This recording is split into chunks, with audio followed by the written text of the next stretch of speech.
Et quand on a envoyé chercher Patrice Talon, il a fait le mur. Il a escaladé le mur. Vous voyez, il est très habile. Hein? Il a fait le mur, il est parti à Paris. Il a disparu pendant 6 mois. 6 mois après, sur intervention, il est revenu au Bénin. Il a repris du service. Ce dossier n'a jamais connu de suite. Patrice Talon ne s'est jamais expliqué par rapport à ce dossier. 200 milliards pour un pays aussi pauvre que le Bénin. J'ai entendu dire, il explique qu'il y a non-lieu. Ce n'est pas que des criminels qui sont en prison. Et tous ceux qui sont en liberté ne sont pas innocents. La justice, si vous avez de bons avocats, vous pouvez toujours vous sortir des griffes de la justice privée. Patrice Talon n'a construit aucune usine. Ces 3 premières usines qu'il a eues dans les années 90, nous avons les documents, nous avons la preuve. C'est l'État du Bénin. Parlez à votre petit président raté minable appelé Talon. Il n'a qu'à mettre mal à terre. Parce que peuple du Bénin, Patrice Talon veut demeurer au pouvoir. Il veut demeurer au pouvoir en faisant quoi? Comme Alassane Ouattara. Alassane Ouattara veut créer une crise en Côte d'Ivoire pour aller à un cas.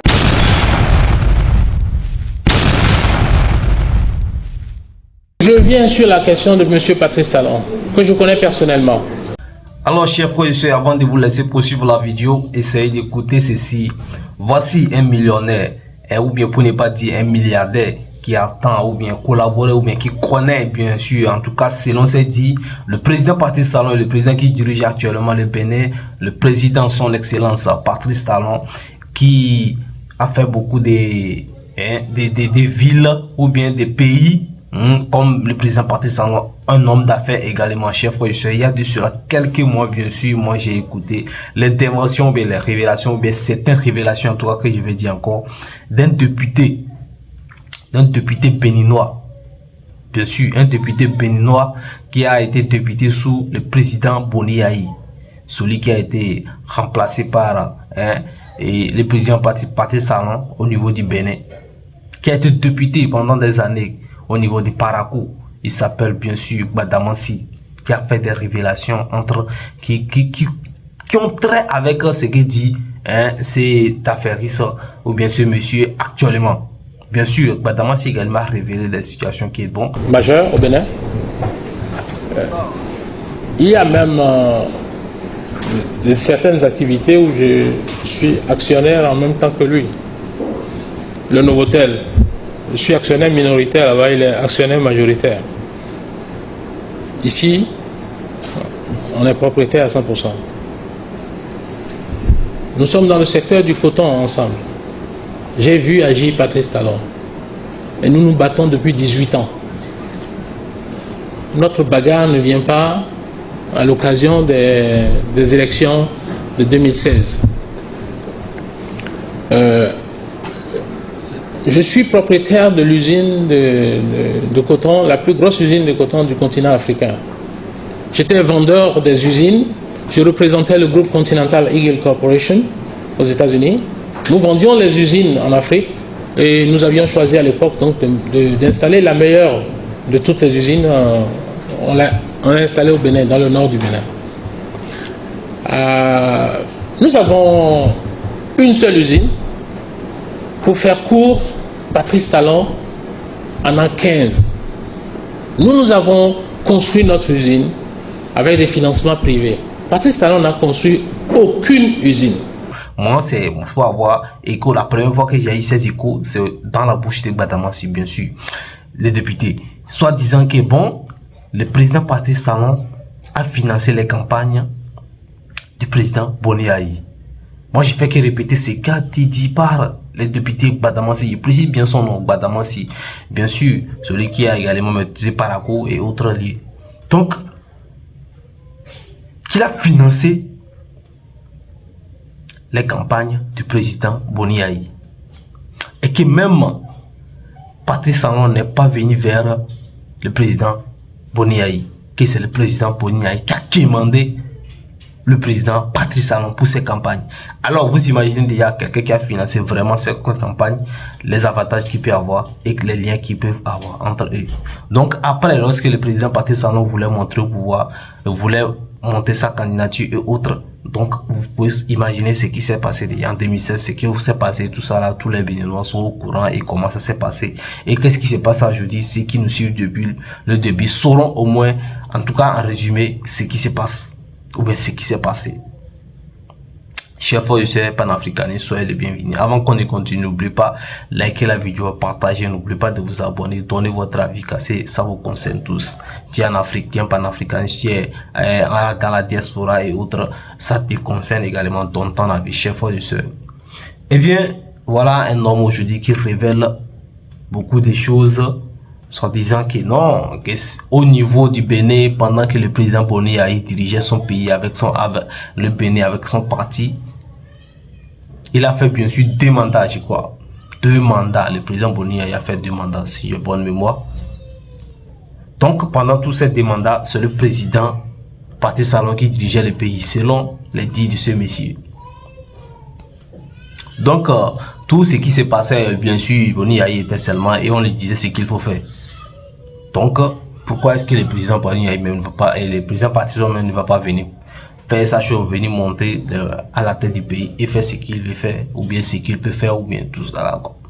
Donc, quand on disait vraiment, moi je vois que peut-être que tout n'est pas vrai, tout ce qu'il dit le monsieur n'est pas vrai, mais il y a des parties qui seront réelles quand même. Qui a financé l'achat des équipements, l'installation des usines, la Sonapra en son temps, et par une alchimie dont lui seul a le secret, il s'est réveillé un matin, on l'a supplié, on lui a remis les 3 usines. Il est devenu un milliardaire par décret. Je parie qu'il n'y a personne dans cette salle qui soit capable d'échouer si on peut le réveiller un matin, on lui balance 3 usines aux frais de la princesse. Ce dossier est resté sans suite dans les années 80, dans les années 2000. Le général Mathieu Kérékou a lancé une opération d'investigation qui a abouti à un préjudice de 200 milliards que l'État béninois a subi au profit de Patrice Talon. Et quand on a envoyé chercher Patrice Talon, il a fait le mur. Il a escaladé le mur. Vous voyez, il est très habile. Hein? Il a fait le mur, il est parti à Paris. Il a disparu pendant 6 mois.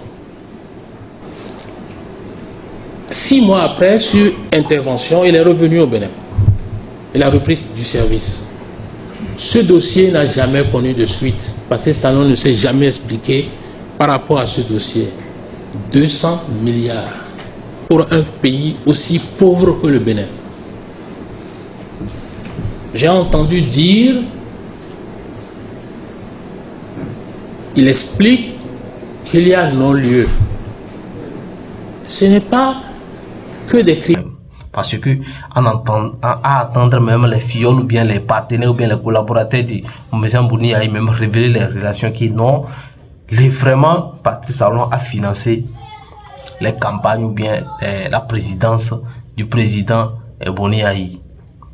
Et que ce monsieur également vient acheter aujourd'hui ces gens de dictons. Je crois qu'il y a peut-être des vérités que nous ne savons pas, mais c'est trop fort. Vous savez, moi je crois que ce monsieur, ce n'est pas un homme simple, ce n'est pas un homme, c'est un homme composé, si je peux le dire ainsi. Parce que tout le monde ne peut pas se lever et donner ces révélations. C'est très très très fort. Tout le monde ne peut pas sortir comme ça et venir dire tout ça là. C'est trop fort pour un homme simple. Donc, il peut se faire arrêter. Ça veut dire qu'il a des preuves ou bien des trucs. Il parle d'un président. Avec tout ce qui est dit sur le président actuellement, avec cette histoire du Bénin et du Niger, avec les frontières, les pipelines, les militaires français au niveau du Bénin, la CEDEAO, le pétrole nigérien, l'arrestation des soldats ou bien l'arrestation des officiers du Niger au niveau du Bénin, ceux qui ont franchi, ceux qui sont rentrés sans passer par les grilles et tout ça là. Et également cette nouvelle histoire ou bien cette nouvelle qui nous est tombée il y a de cela une seule journée, je vais dire, mais que l'armée ou bien ceux qui surveillent les pipelines au niveau du Niger ou bien ont été attaqués par les terroristes, par les TT. Il explique qu'il y a non-lieu. Ce n'est pas que des criminels qui sont en prison. Et tous ceux qui sont en liberté ne sont pas innocents. La justice, si vous avez de bons avocats, vous pouvez toujours vous sortir des griffes de la justice. Je parle de questions morales. Ça, c'est ma position par rapport à ce dossier. Je vous donne un autre exemple. J'ai des documents. Les journalistes qui veulent, je peux vous en distribuer si vous voulez, à la fin. Je vous donne un autre exemple. Je reviens toujours à ma dernière interview que j'ai faite à New York avec Canal 3. Je me suis attaqué à Patrice Talon en le traitant de pilleur de l'économie, de prédateur. J'ai parlé sur Africa numéro 1 qui m'a interviewé, j'étais à Washington, je crois, je ne sais pas combien de mois ça fait, et j'ai parlé du fait que Yahi Boni n'a jamais gouverné le Bénin depuis 2006, qu'il était otage de Patrice Talon. Vous pouvez constater. On a dit qu'il y avait combien de candidats qui ont soutenu Patrice Talon pour le deuxième tour, qui se sont ralliés à lui.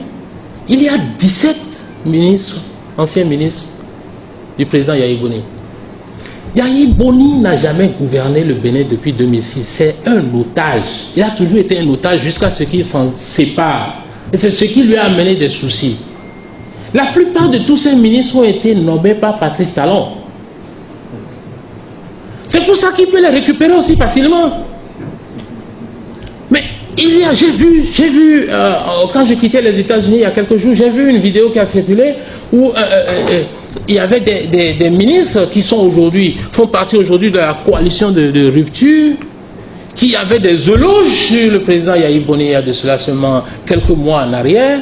Et aujourd'hui, c'est eux qui veulent la rupture. La rupture, ça s'appelle... Qu'est-ce que c'est? Au niveau du Niger ou bien ont été attaqués par les terroristes, par les TT. C'est des trucs comme ça. Avec toute cette histoire, les gens se révèlent ou bien les gens parlent mal du président Patrice Talon, qu'il soit Kémi Séba, même d'autres compatriotes, d'autres sont derrière le président Kémi Séba. Et voilà, ça sort pim. Ça sort pim, qui non. Donc il y a de cela très longtemps, le président Patrice Talon utilise l'argent du Bénin, des millions du Bénin pour investir dans ces usines de fabrication, usines de coton, usines de quoi. Nous savons très bien que le président Patrice Talon était milliardaire, il est riche, c'est un homme riche, ça c'est sûr, ça c'est d'accord. Mais depuis quand? Donc ce que le monsieur veut nous faire quoi? C'est qu'il utilisait l'argent du pays. Contenu dans quoi? Qu'est-ce qu'il y a là-dedans? Quel est le contenu de la rupture?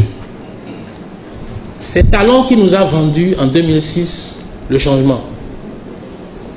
Tout le monde a vu M. Talon en première ligne défendre, soutenir la candidature à coups de milliards du président Yahi Boni. Et je vais vous dire, je ne sais pas combien officiellement il aurait dépensé pour cette élection, mais ce que je sais est que moins de 2 semaines après la prestation de serment du président, on sait ce que vaut le Bénin. Vous n'en valez pas la peine. Vous ne dépassez même pas 5000 militaires. Je crois que vous êtes 3000 militaires. Au total au Bénin. Vous êtes à peu près 3000 militaires. Vous êtes combien?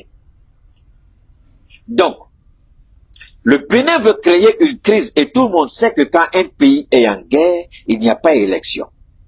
L'Ukraine, il n'y a pas élection. C'est la Syrie seule qui a fait élection. Au Soudan, il n'y a pas élection. En Libye, il n'y a pas élection. Nous-mêmes dans le Sahel, on dit on ne fait pas élection parce qu'on est en guerre. Alors, si Talon provoque la guerre là, vous croyez qu'il va faire élection au Bénin? Il va dire c'est pas vrai. Comment ce idiot de Keïta là, je suis ton pire cauchemar, minable, raté président Talon. Ils veulent créer une situation parce que la France se dit, celui qui va venir après Talon, on n'est pas certain. Parce qu'on vit la même situation au Sénégal. Ils voulaient d'Amadou Ba. Oui, depuis. Donc il y a un truc qui est caché là-bas. Pourquoi est-ce que lui peut juger l'argent du pays? Le pays peut investir pour le créer et pour l'amener les matériaux pour faire ses usines et autres. Et Et les autres ne peuvent pas faire ça, quoi. Et les présidents Patrice, les présidents Boni Aïe, tout ça, pourquoi ils ne font pas bouer? Et qu'ils sont obligés de faire ça pour le président Patrice Talon? Moi, je me pose, vous pouvez poser la même question parce que c'est vraiment curieux, tu vois. Le président Boni Aïe, lui, là, il n'a pas trop d'usine ou bien il n'a pas trop d'un milliardaire comme ça. C'est lui qui dirigeait le pays. Pourquoi est-ce qu'il était obligé d'investir dans les usines ou bien de donner l'argent ou bien d'investir au président Boni Aïe et Patrice Talon pendant que lui n'était même pas encore au pouvoir, lui était juste un affaire. Donc, aujourd'hui, le pire cauchemar de la France-Afrique, c'est le duo Ousmane Sonko, Diomaye Faye, même si on n'est pas d'accord avec Diomaye pour le moment, Ousmane arrive à le cadrer un peu. Et la France ne veut pas aller dans ce jeu-là. La France sait qu'elle est perdante. Et pour maintenir sa pression, sa présence, il faut maintenir le président en place, comme ils l'ont fait en Ukraine. C'est eux-mêmes qui disent qu'il ne faut pas organiser l'élection en Ukraine. Après, je vais répondre à l'Union africaine par rapport au Mali. Je ne suis pas pressé. Comme il y a longtemps, je ne suis pas sorti. Je vais juste me cantonner sur le Bénin. La Côte d'Ivoire, l'Union africaine, la Russie qui a décidé, là j'allais l'oublier, la Russie a décidé de donner au Sahel, au pays du Sahel, désormais toutes les armes, même des armes bactériologiques. Ou bien un homme d'affaires ou bien un milliardaire ou bien un homme riche du pays. Il estime également que quand Mathieu Kérékou était au pouvoir, on a essayé, il y avait une affaire de 200 milliards. Chers frères, 200 milliards, on dit 200 milliards pour un peuple comme le Bénin. 200 milliards, ça peut nourrir le pays. Hein. Tout le pays, toute la population. 200 milliards, c'est pas pitiable. Donc il y avait une investigation qui était ouverte comme le président, et comme cet homme d'affaires venait de le révéler. Quand son excellence Mathieu Kérékou, général Mathieu Kérékou, paix à son âme également, qui a lancé l'investigation et que le président Patrice Talon, selon les dits de ce monsieur, a fui à escalader les murs et a quitté le pays pendant 6 mois ou bien quelque chose. Il est revenu. Nous savons très bien que le président Patrice Talon c'est un homme très puissant, très intelligent, très fort, comme vous l'avez dit, comme il a confirmé également. Mais ces dits-là sont tellement puissants, sont tellement choses que moi je vais vous dire de prendre tout ce que les gens disent sur un président en princesse, parce qu'il y a beaucoup de questions qui se font poser ou bien qu'on doit se poser, on ne doit pas tout prendre comme ça. Peut-être que c'est un homme d'affaires ou bien son adversaire qui est en train de révéler les trucs qui ne sont pas peut-être vrais, qui ne sont pas peut-être fondés. Donc on ne va pas commencer par croire à tout ça là. Il faut les preuves. Il faut les preuves. Donc soyez intelligents, n'écoutez pas n'importe comment les choses et autres. Donc tout cela, nous on ne fait que vous mettre au bain d'informations, ce qui dit les choses, les gens, vous allez écouter, mais je ne vous demande pas de croire ce qui dit à tout le monde, parce que il faut réfléchir. Nous sommes des hommes qui réfléchissent avant de réagir. Donc vous devez réfléchir à écouter ces choses, à chercher à avoir les preuves avant d'y croire. Donc chers frères et sœurs africains, sur la fin pour ce numéro. Si vous êtes un nouveau adrogène, n'oubliez pas de vous abonner, d'activer la cloche de notification, liker la vidéo pour plus de soutien. D'ici la portée ou bien que Dieu vous bénisse. Take care.